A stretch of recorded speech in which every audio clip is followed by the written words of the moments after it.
déjà dafa am benn waay bu def benn vidéo gis naa ni jamono yi yëpp waa Pastef fu ma bindee cadrel nañ ma vidéo bu ne ma lii loo ciy wax amoon jot pour la bonne et simple raison que semaine bi dafa am succession d'événements yoo xam ni moo ma ëppal njëriñ fuuf ay waxi fenkat au fait waa ji bu waxee rek nga déglu ko bu waxee naa nga déglu ko rek di nga xam automatiquement ne kii dafay fen j'ai voulu quand même prendre le temps aussi APR la bokk xam naa li xew ci biir APR donc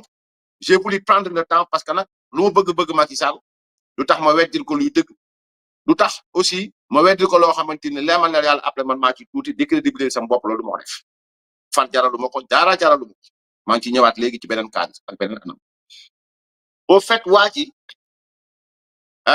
dama bëgg ngeen déglu ko ak xel après ma ñëw ñu teggi wax ci ak xel comme ça waa Pastef ngeen noppalu après ma wax leen nag yéen lan moo tax war leen tiitaroo waa ji donc il s'agit d'un gars qui s'est fait passer soi-disant nee na pour Yves Le Drian donc moom laa leen tegal waxam après ñu ñëw directement ci li nga xam ni moom mooy solos live bi voilà loolu lii moom du ma ci attardé bu baax a baax mais il fallait quand même qu'on tente vraiment d'enlever le mensonge sur la place publique voilà donc ça va yéen a war naa kii bi de mais je vois plus la vidéo là je vois plus la vidéo xam foo ko def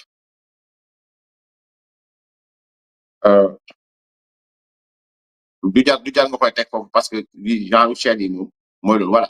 donc dama bëgg ñu déglu ko rek après ñu ñëw ci affaire bi incha allah. Macky Sall, c'est un garçon que c'est un président. Vidéo bi laay wax. On a échangé beaucoup. Bi laay wax bi voilà. C'est-à-dire, j'ai appris le fonctionnement et les canaux en parallèle. Les canaux en parallèle, c'est un service en parallèle qui a entre président, ministre et tout ce qui se passe.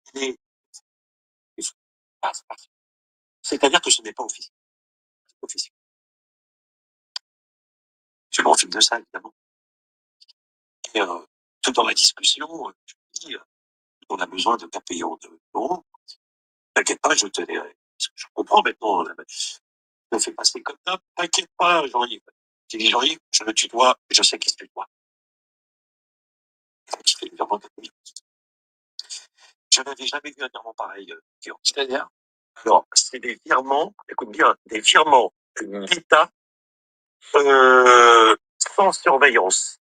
C'est-à-dire que ce sont des virements qui passent dans le monde entier sans que personne puisse parler. Et je m'aperçois que dans le virement qu'il donne, il y a une espèce de code. C'est comme à laisser passer. Tu ne poses pas de questions, tu encaisses un point, c'est tout. Et lui, il croit que c'est une histoire d'otage aussi. Alors, lui, je lui avais mis cela en avant, mais je lui avais mis aussi une nation que j'avais vue dans les journaux dans le passé, qui devaient faire entre eux, et j'avais mis ça aussi en avant. Donc, une espèce d'acompte qu'on allait donner à une personne suisse, qui s'inquiétait pas, je gérais tout, mais ça va extra. T'avais tricoté une histoire pas claire. Ouais. Et donc, c'est un truc d'otage, ça part de quoi? Au départ, oui, parce qu'il m'en a parlé. Qu'est-ce que tu penses de ceci? Ben, justement, on a besoin aussi des fonds via des plateformes, via de... Dans l'État, c'est rien, 4 millions d'euros. Non, mais c'est après. C'est après. C'est-à-dire qu'il peut me faire un virement, il te fait un virement une fraction de seconde. C'est-à-dire que pour que tu comprennes, il a une personne à côté, je pense qu'ils ont une tablette. Tiens, tu me fais 4 millions, boum, il fait 4 millions. Avec un code de laisser passer. Ça n'avons pas bien entendu. Pour les autres présidents. Donc, Wadi, Gilbert Chikli, au fait, il a été reçu, pas officiellement,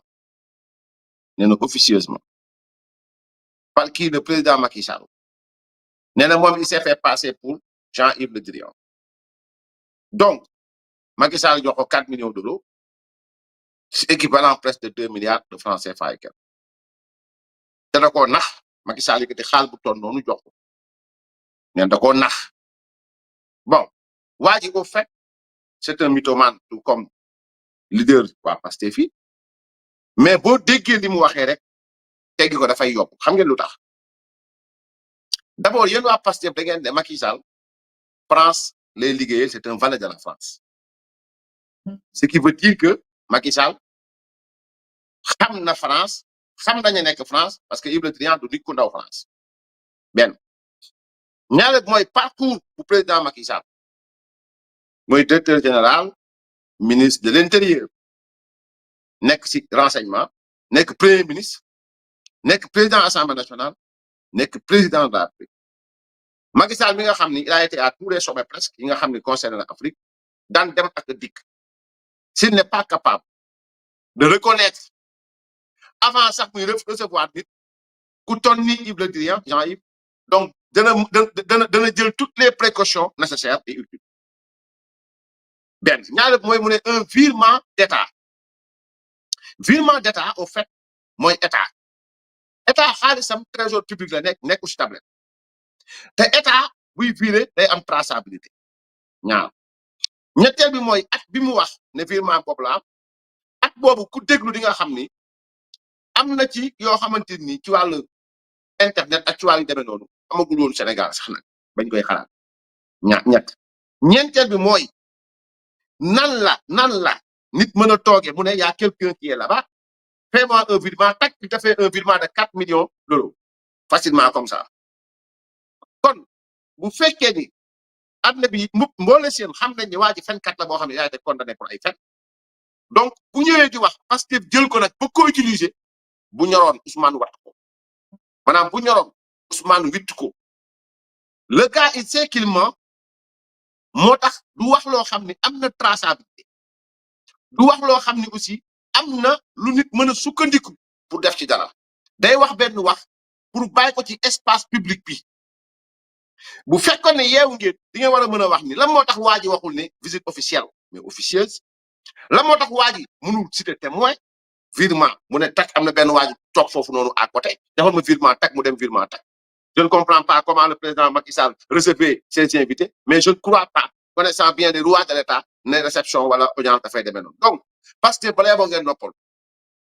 li ngeen yëkkati yëpp teg ko ci ndoddu président Macky Sall bii moo ci mucc échoué na lajj na pour la bonne et simple raison que nit ñi dégluwuñ ngeen ci sax parce que dañoo dañoo sonn seeni fen da tàmbali woon ngeen nag ca Mayana Jones bu fekkee yéen a ngi fàttaliku dans l'affaire Aliou Sall ak Petro-Tim def fi reportage boo xam ne bu rëy la ndaxte loolu yëpp ay fen la woon fàttewuñ ko 2019 la maanaam reportage bu rëyee noonu àdduna bi waxee ko noonu ndekete yoo ay nit ñoo nekk ci ginnaaw créé woon seeni fen rek teg ko ba tey ba dem ba sànq bu fekkoon ne un dossier aussi lourd bu ngeen amoon 2019 bu ñëwaatoon tey jii nii yéen ngeen nekk au pouvoir da ngeen di jëli ji Aliou Sall jëli ji ngeen ko da ngeen ko bàyyi mu ñibbi këram beneen bi mooy jéem ngeen fi créé compte HSBC boobu tamit sottiwul te dinaa lijjanti ba xool te maa ngi ci waa ji lan la séq ak compte boobu ak ndax moo jaayoon ñoom Clédor ak ñoom Ousmane Sonko lii seen compte HSBC boobu waa wala déet quoi qu'il en soit mooy que yëfi caaxaan yi ngeen nekk nii dafa maanaam dafa xew yi maanaam seen manipulation yi au fait moo xew yi kenn gëmatu leen noppalu leen ngeen di wax dëgg sax ci dëgg loolu moo leen di jig parce que manipulation bi jigu leen waxoon naa leen ni te maa ngi ciy ñëw mooy sama dugal sama mooy dugal sama deuxième direct